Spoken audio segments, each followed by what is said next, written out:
From the Cronkite studios in downtown Phoenix, this is Cronkite News.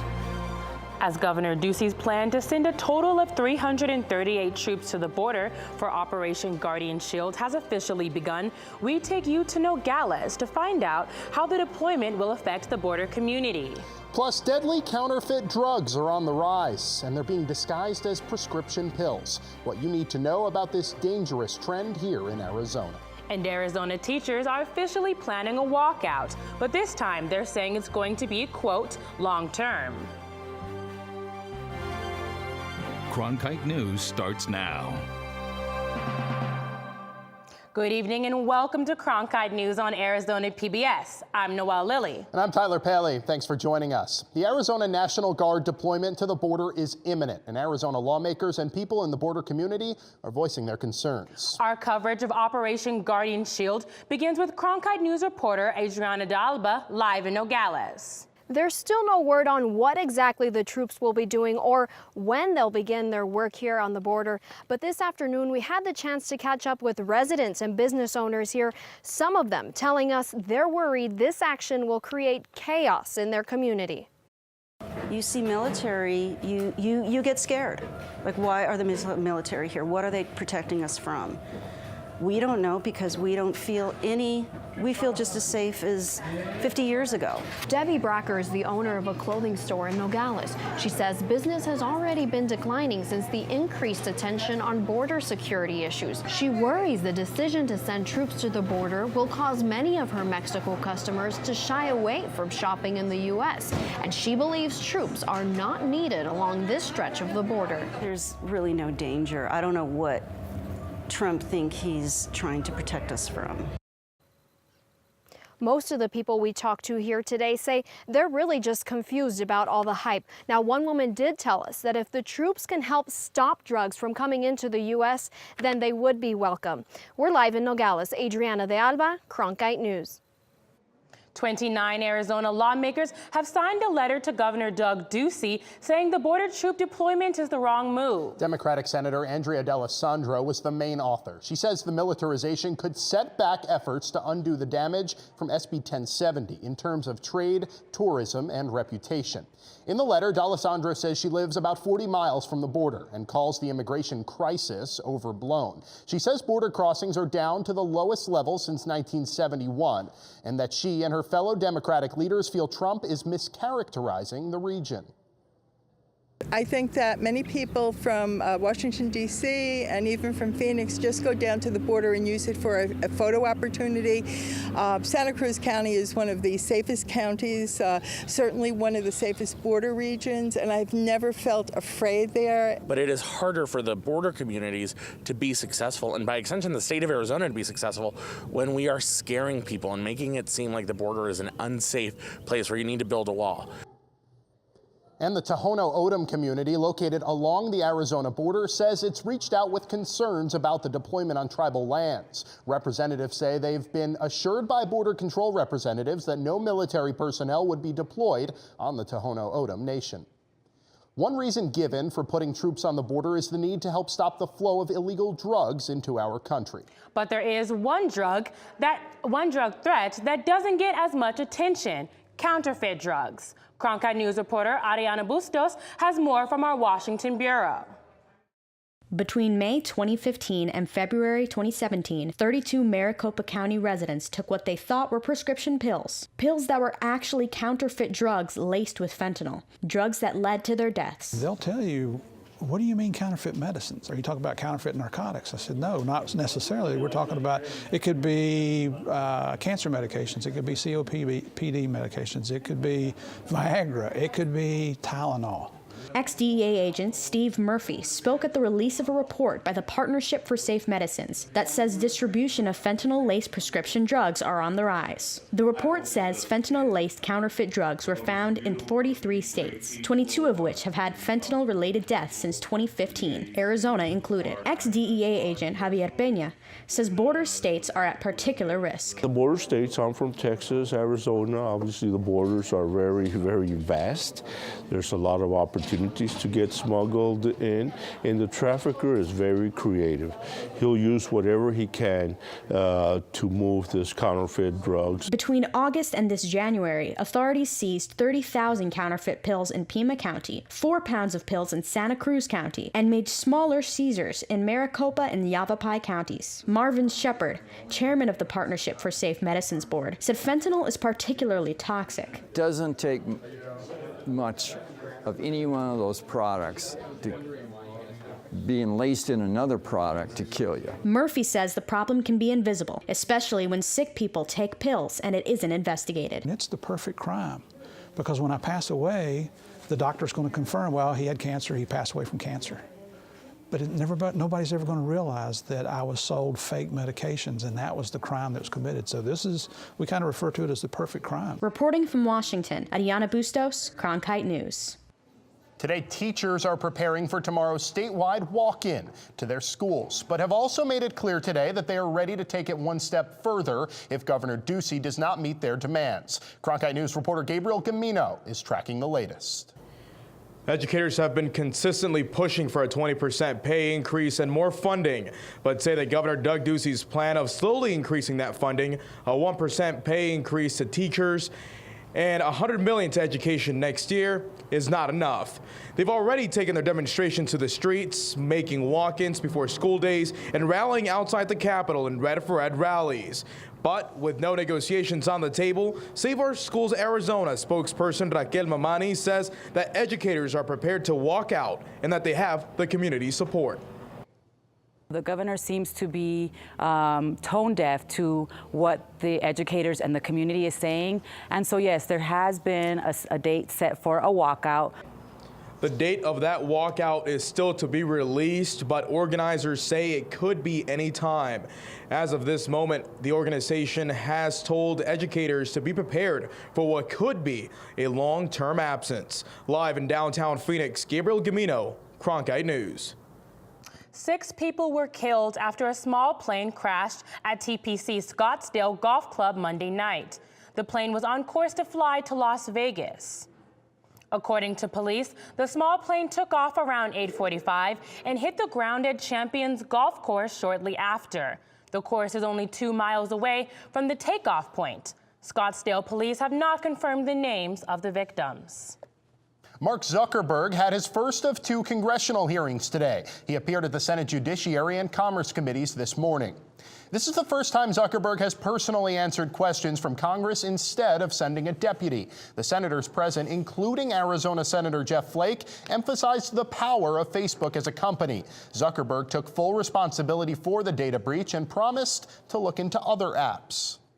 It will take some time to work through all the changes we need to make across the company. We're now investigating every single app that had access to a large amount of information in the past. And if we find that someone improperly used data, we're going to ban them from Facebook and tell everyone affected.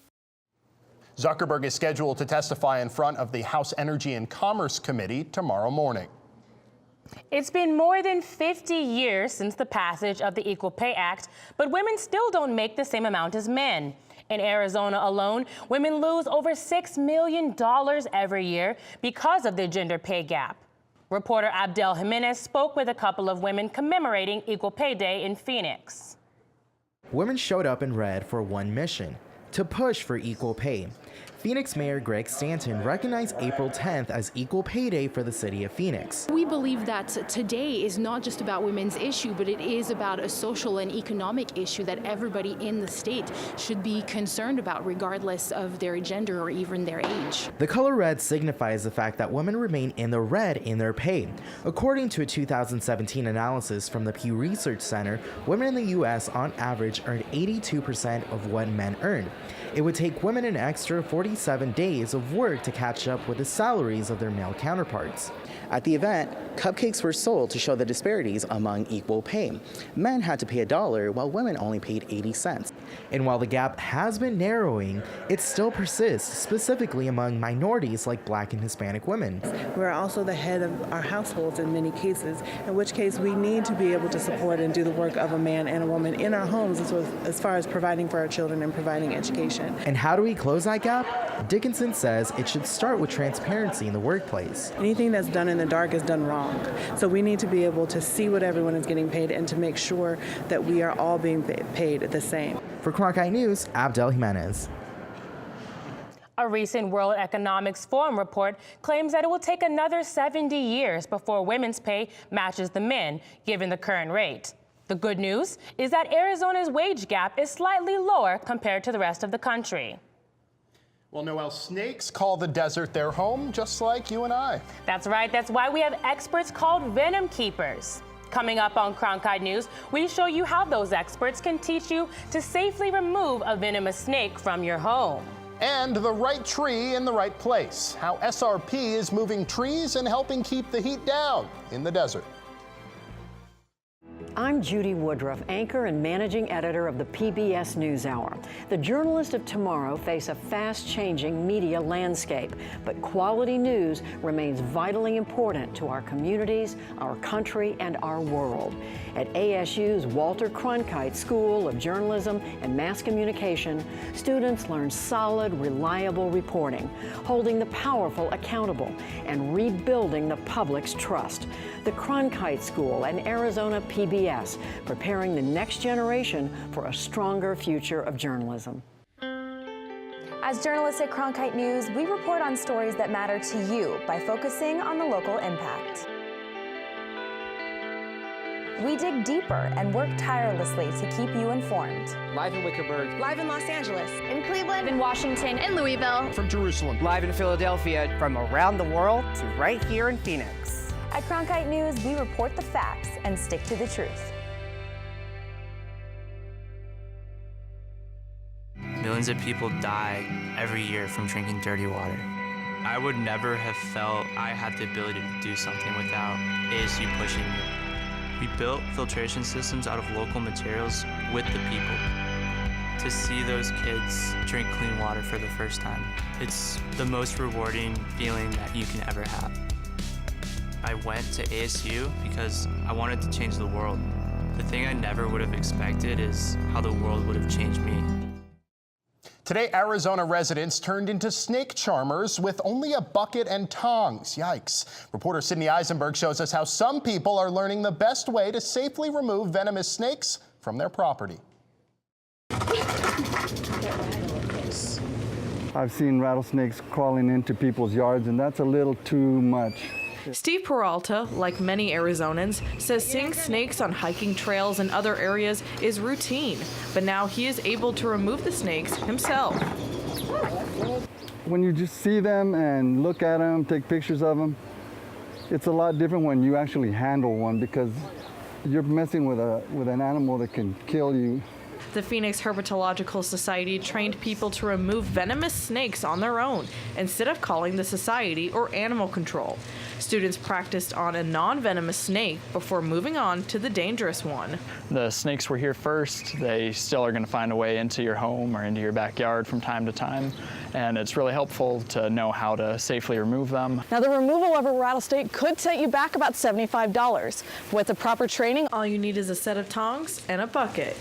Heim says the best way to avoid snakes is to be aware of your surroundings and don't go into areas you can't see clearly. That's when most people get bitten, is reaching under a grill, reaching under rocks or bushes that they can't really see what's there, and that's when you surprise a snake and don't give it a chance to warn you. And with Arizona being home to 13 species of rattlesnake, more than any other state,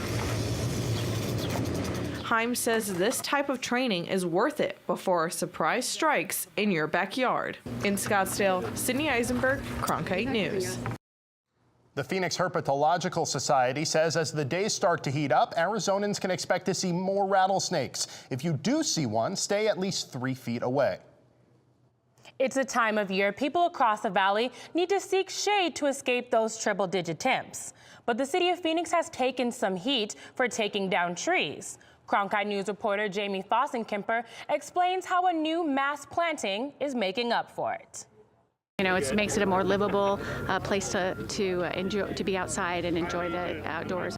To mark Arbor Month and Earth Day in April, the City of Phoenix and Salt River Project teamed up today to plant 1,200 trees in public places throughout the city. It's a program that the City of Phoenix is teaming up with SRP to make sure that we plant the trees in the right spots. The city has removed 400 trees for safety reasons. Every year, SRP must trim or remove thousands of trees that are growing directly beneath our power lines.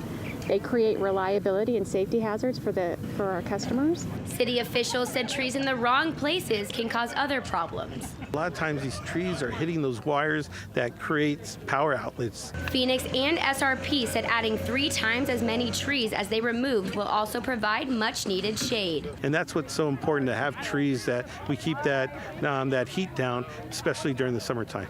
Now, this is a pilot program, but SRP and the City of Phoenix are hoping that this will be successful and plan to take it to Tempe next. I really hope we can grow and expand it over time. Just like these young trees, growing to full size in just 3 years in Cesar Chavez Park. In Phoenix, Jamie Fostenkemper, Cronkite News. Both companies are hoping this change will promote a more sustainable community.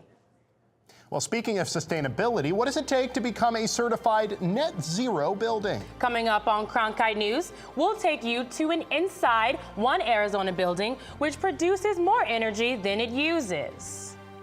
And we officially had our first triple-digit day of 2018, but I'll tell you when we're back in the 70s coming up.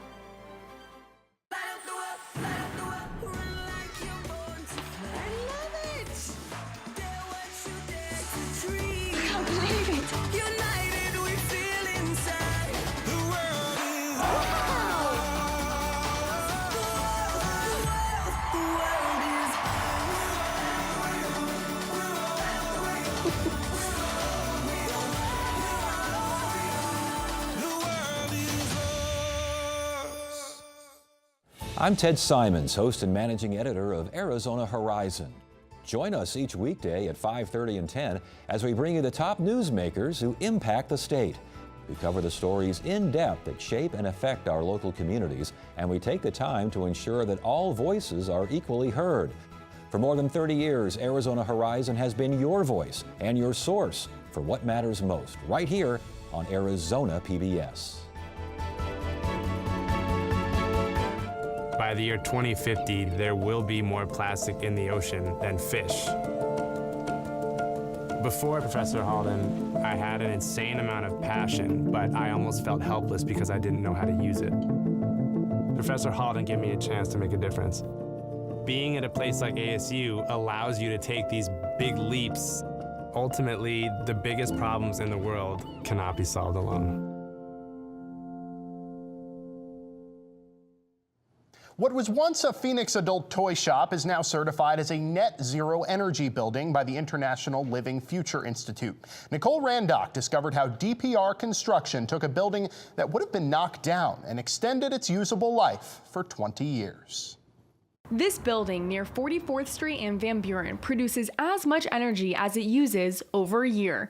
It's certified net zero. There is an increasing cost of electricity and energy. So there's more need for zero net energy coming in the coming years. So it certainly is a trend nationally. Architect Premnath Sundram added that these types of energy producing buildings could be the future in Arizona and across the country due to the environmental and economic benefits. Residential and commercial sectors consume 40% of the energy used in the United States, according to the U.S. Energy Information Administration. DPR constructed the building using innovative air conditioning and lighting systems to achieve net zero. The building uses 87 windows that open automatically when outdoor temperatures are pleasant. Also, the building has 4 evaporative cooling structures that use misters at the top of the pipes to cool the air that enters the building. And so when the air is moving across the space from the operable windows, it helps carry that cooled air across the workstations. Additionally, the building uses tubes that filter sunlight into the building, eliminating the need for artificial lights during the day. The company monitors its daily power consumption and solar power production in real time using a dashboard system. Although DPR had to invest 25 to 30% more money in constructing this unconventional building, the company will recoup its investment within 10 years, in addition to paying no utility costs. Zero net energy buildings are designed with people at the center of the design, and it's important that they have better daylight, better acoustics, and better indoor comfort, so that we're not just saving energy, but we're also providing a great place to work and a great place to live. In Phoenix, Nicole Randock, Cronkite News. The small amount of energy that DPR uses is offset by solar panels. And Noelle, it's warming up out there. That's right, but Courtney, I hear we may have some relief from the 90s soon. That's right, Noelle, but first let's take a look at our high temperatures from today. So Phoenix actually did hit 100 degrees a little bit before 3 o'clock. It is 96 in Phoenix right now, 95 in Tucson, 80 in Payson, 70 up in Flagstaff, which is a little bit more comfortable than what we're experiencing. Now let's take a look at our temperatures for the rest of the evening. So as dinner time rolls around, it is going to be in the lower 80s or upper 70s, so a little bit cooler. But as your night progresses, it looks like across the valley we are going to hit the 60s, which is going to be nice. So if you want to sleep with your windows open, it'll be nice and cool.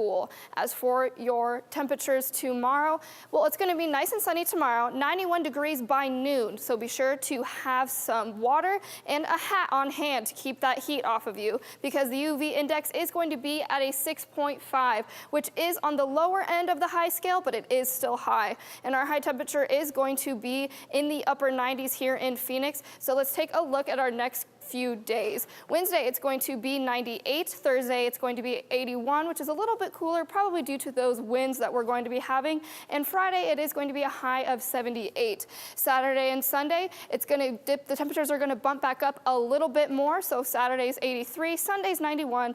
Mondays, your work week starts 89, and Tuesday, it's going to be 81.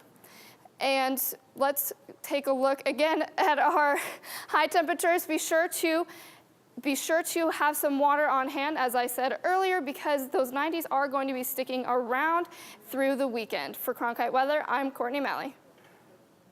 22 billion crayons are thrown away every year. But one initiative is looking to change that. Coming up on Cronkite News, how this California company is recycling crayons for children's hospitals.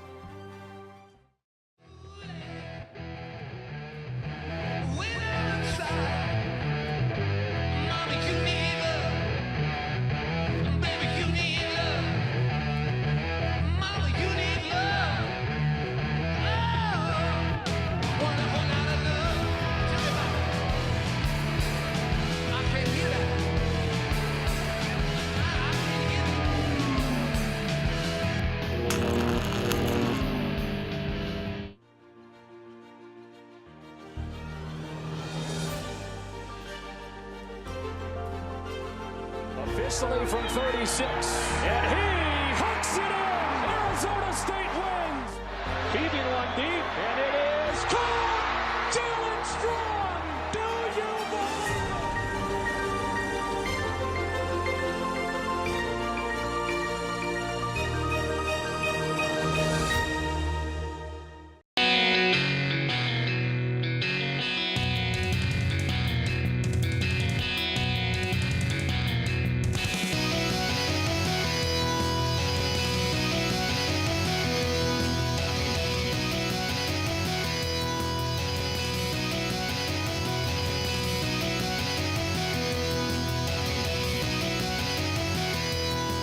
Cronkite News, weeknights at 5 on Arizona PBS.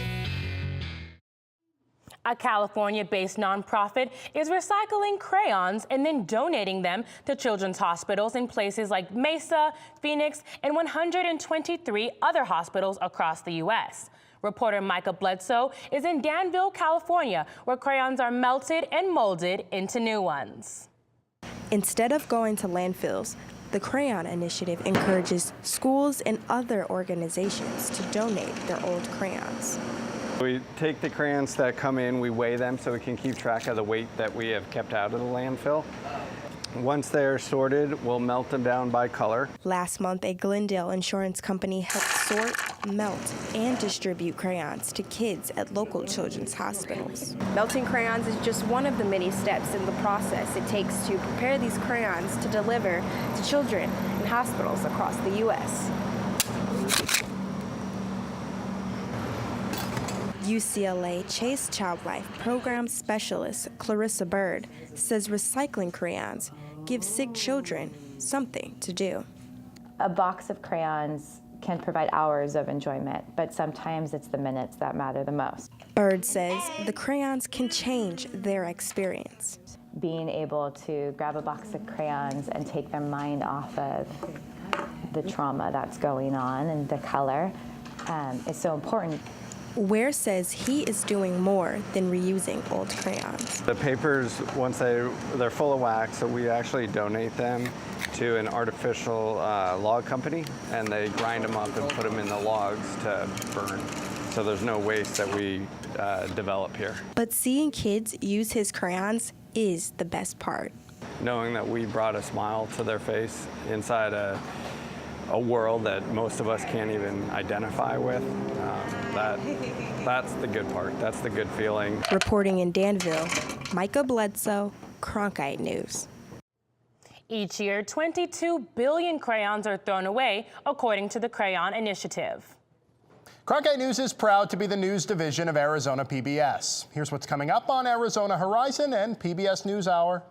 On the next Arizona Horizon, we'll learn more about National Guard troops deployed at the U.S.-Mexico border. And 3 generations of an Arizona family share their memories of Native American hoop dancing.